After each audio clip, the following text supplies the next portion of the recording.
Hello, good morning guys. आज का हमारा टॉपिक है चैप्टर ट्रिग्नोमेट्री, क्लास 10th का chapter trigonometry. Okay, I think so सबको याद था चैप्टर। ये बहुत डिफिकल्ट लगता है, बट आज हम इस चैप्टर को बहुत ही इजी वे में पढ़ना स्टार्ट करते हैं। ठीक है, तो आज का हमारा टॉपिक रहेगा इंट्रोडक्शन टू ट्रिग्नोमेट्री। ट्रिग्नोमेट्री के बारे में थोड़ा सा जानेंगे, होता क्या है, रियल लाइफ में है क्या, हम इसे पढ़ते क्यों है। ओके,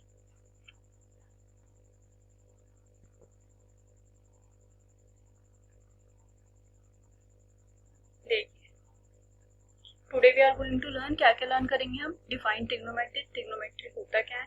नेक्स्ट कॉन्सेप्ट, बेस क्या होता है, परपेंडिकुलर क्या होता है, हाइपोटेनस क्या होता है।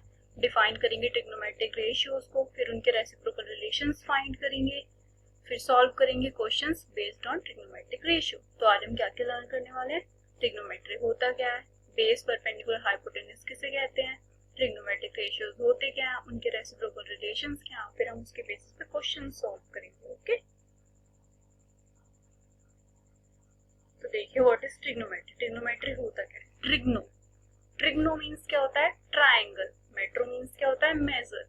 तो इसका मतलब क्या हो गया, हम मेजरमेंट ऑफ ट्राइंगल्स करते हैं, that is called trigonometry. Trigonometry क्या होता है, मेजरमेंट ऑफ ट्राइंगल, ट्राइंगल्स को मेजर करना, उसे वो कहते हैं हम ट्रिग्नोमेट्री। ये इसका नाम ही कंसीडर करता है, जैसे कि trigno means triangle, metro means measure. तो इसका मतलब क्या हुआ, मेजरमेंट ऑफ ट्राइंगल्स। अब देखिए, इस कॉन्सेप्ट को समझने के लिए हम एग्जांपल लेते हैं हमारी डेली लाइफ का। ठीक है, हम स्टार्ट करते हैं just as a basic example से। सपोज करो एक हॉट एयर बैलून है जो फ्लाई कर रहा है एयर में। ठीक है, और आपने गलती से उसे स्पॉट कर लिया स्काई में। ठीक है, और फिर आप आगे भागे गए, मम्मा मम्मा प्लीज देखो ना बाहर बैलून उड़ रहा है। ठीक है, फिर आप गए, फिर आपकी मम्मा घर से बाहर आई। ठीक है, और फिर उन्होंने देखा एयर बैलून तो उड़ रहा है। फिर अब देखो, पहले आपने किसी और लोकेशन पे देखा होगा, अब उसकी लोकेशन चेंज हो गई, वो देखो यहाँ पे आ गया ना पॉइंट बी पे। तो देखो, पहले आपने यहाँ पे देखा था ए पे, अब आपने देखा है बी पे। ठीक है, तो अब इस डिस्टेंस को हम कैसे मेजर करें। अब आप अपने से ए का डिस्टेंस और अपने से बी का डिस्टेंस तो नहीं फाइंड कर सकते ना स्केल से, कि आपने स्केल ली और आप स्केल से डिस्टेंस नाप सकते हो, स्काई तक तो नहीं जा सकते ना आप। तो इसी के लिए तो हम कॉन्सेप्ट यूज करते हैं ट्रिग्नोमेट्री। अब आया आपको थोड़ा थोड़ा समझ में। देखिए, क्या आप बी से ग्राउंड लेवल तक की हाइट फाइंड कर सकते हैं, नहीं फाइंड कर सकते ना। इसी सिचुएशन में हम डिस्टेंस और हाइट फाइंड करने के लिए यूज करते हैं मैथमेटिकल टेक्निक, और इसी टेक्निक को मैथमेटिकल की ब्रांच में कहते हैं ट्रिग्नोमेट्री। अब आपको समझ आया ट्रिग्नोमेट्री होता क्या है। पहले सब लोग ये सोचते हैं ट्रिग्नोमेट्री पढ़ क्यों रहे हैं, इसका यूज क्या है लाइफ में। अब आपको समझ आया ट्रिग्नोमेट्री होता क्या है, उसे यूज कहाँ आता है उसका। अब आप उन लोगों को आंसर दे सकते हैं जो कहते हैं ट्रिग्नोमेट्री का कोई यूज नहीं होता। अब देखो, एप्लीकेशन ऑफ ट्रिग्नोमेट्री। ट्रिग्नोमेट्री को हम कहाँ कहाँ यूज करते हैं, एंगल और डिस्टेंस फाइंड करने में, साइंस में, इंजीनियरिंग में, वीडियो गेम्स में और एस्ट्रोनॉमी में। ठीक है, ट्रिग्नोमेट्री को कहाँ कहाँ फाइंड कर यूज करते हैं, साइंस में, इंजीनियरिंग में, वीडियो गेम्स में और एस्ट्रोनॉमी में। इन सब का यूज करके ही, ट्रिग्नोमेट्री का यूज करके ये सब पॉसिबल हो पाया है। तो ट्रिग्नोमेट्री का बहुत इंपॉर्टेंट रोल होता है गाइस। ठीक है, अब देखो, बेस, हाइपोटेनस, परपेंडिकुलर होता क्या है। देखो, हमने इस केस में एंगल मान लिया सी, ये आपको दिख रहा होगा एंगल सी, इसके साइड में हमने निशान भी लगा दिया जिससे पता चल रहा है एंगल सी है। हमेशा याद रखना, एंगल के सामने वाली जो साइड होती है, एंगल के जस्ट सामने कौन सी साइड आ रही है, ये वाली, तो ये होगी परपेंडिकुलर। से क्या कहते हैं, परपेंडिकुलर। और हाइपोटेनस तो आपको पता ही होगा, लॉन्गेस्ट साइड को कहते हैं हाइपोटेनस। क्या कहते हैं, हाइपोटेनस। और फिर जो साइड बचती है उसे कहते हैं बेस। सिंपल कॉन्सेप्ट, एंगल के फ्रंट वाली साइड को कहते हैं परपेंडिकुलर, हाइपोटेनस आपको पता ही है लॉन्गेस्ट साइड, और बेस क्या होती है, जो नेक्स्ट थर्ड साइड बची उसको कहते हैं बेस।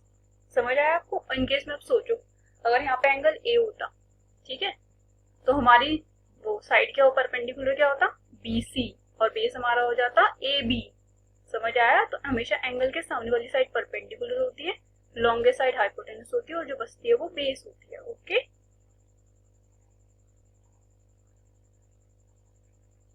अब देखो, हम पढ़ते हैं ट्रिग्नोमेट्रिक रेशियोज। ठीक है, अब देखो, यहाँ पे हमने वो एग्जांपल लिया है, एंगल को ए को लिया है, तो सामने वाली परपेंडिकुलर हो गई, लॉन्गेस्ट साइड हाइपोटेनस, और जो बची वो बेस। अब देखो, साइन का फॉर्मूला होता है, साइन ए का फॉर्मूला होता है परपेंडिकुलर अपॉन हाइपोटेनस। अगर हमें साइन निकालना हो तो परपेंडिकुलर हाइपोटेनस, कॉसेक निकालना हो तो हाइपोटेनस अपॉन परपेंडिकुलर। ओके, ये फॉर्मूले तो आपको याद करने पड़ेंगे, इसकी मैं आपको ट्रिक बताऊंगी। ओके, अब नेक्स्ट देखो, नेक्स्ट होता है कॉस। कॉस होता है बेस अपॉन हाइपोटेनस, सेक होता है हाइपोटेनस अपॉन बेस। ओके, ये 4 फॉर्मूले पढ़ लिए। अब हम पढ़ेंगे फिफ्थ सिक्स। देखो, टेन क्या होता है, परपेंडिकुलर अपॉन बेस, कोट होता है बेस अपॉन परपेंडिकुलर। अब हम इतने सारे फॉर्मूले को लर्न कैसे करें, ठीक है, तो इसके लिए मैं आपको एक टेक्निक बताने वाली हूँ। वो बहुत इजी टेक्निक है, इससे आप इजीली रिमेम्बर कर सकते हैं फॉर्मूले को। अब देखो, हमारी ट्रिक है, some people have curly brown hair turns permanently black. Some people have curly brown hair turns permanently black. अब हम स्टार्ट करते हैं।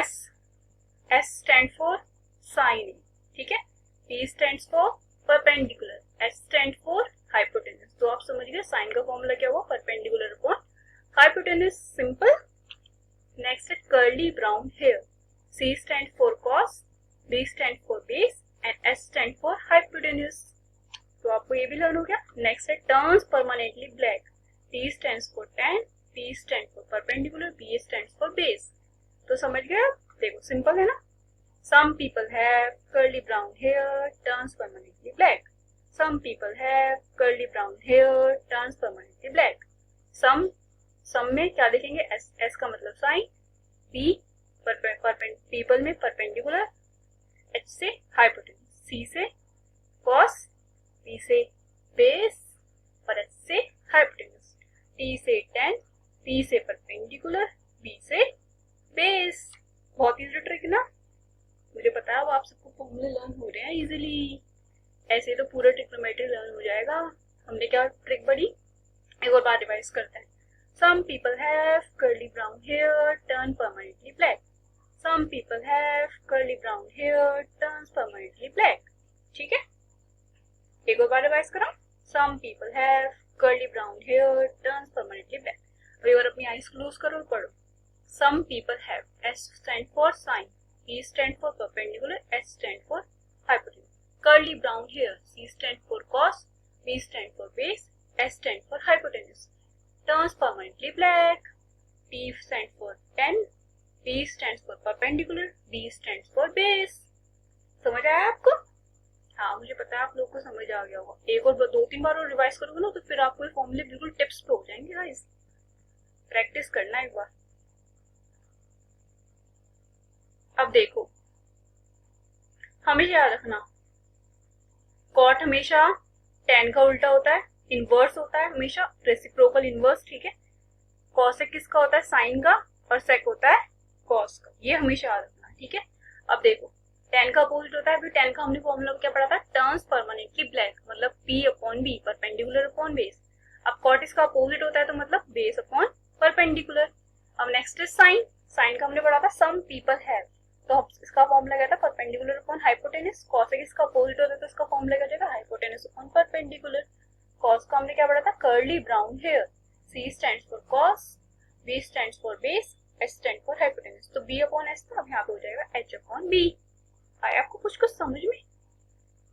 आई नो, मुझे आप सबको समझ आ रहा है अच्छे से, आप सब हो इतने इंटेलिजेंट। अब देखो हमारा, अब हमने फॉर्मुलेस तो लर्न कर लिए, अब हम स्टार्ट करते हैं जस्ट बेसिक क्वेश्चन के साथ। ठीक है, जिससे आपको ये कॉन्सेप्ट और भी क्लियर हो जाए। अब हमारा क्वेश्चन है एक्सरसाइज का, एनसीईआरटी एक्सरसाइज का। In a right angle triangle ABC, एक हमारे पास right angle triangle ABC, right angle है बी पे। ठीक है, और इसमें हमें टेन ए दे रखा है 1। हमें फिर वेरीफाई करना है कि 2 sin a cos equal to 1। Tan A मतलब टर्न्स परमानेंटली ब्लैक, मतलब परपेंडिकुलर अपॉन बेस। तो देखो यहाँ पे हमारी बोला टेन ए, तो हमारी बेस परपेंडिकुलर क्या होगी, BC। मैंने बताया था एंगल के सामने वाली साइड होती है। AC हमारी हाइपोटेनस है और AB हमारी बेस है। अब देखो, अब हम फॉर्मूला लगाते हैं। टेन ए की वैल्यू वही मैंने बताया था ना, A है perpendicular upon base, perpendicular BC और बेस हमारी AB। फॉर्मूला लगा दिया तो देखो ये इक्वल्स टू 1 है। इससे क्लियर हुआ कि BC is equal to AB। अब लेट अस सपोज हमने मान लिया कि ये दोनों क्या है, ठीक है। अब आपने पाइथागोरस थ्योरम तो पढ़ी होगी हमेशा, लॉन्गेस्ट साइड का सम जो होता है अदर टू साइड के सम के स्क्वायर के इक्वल होता है, ठीक है। अब हमने यहाँ पे पाइथागोरस थ्योरम लगाई।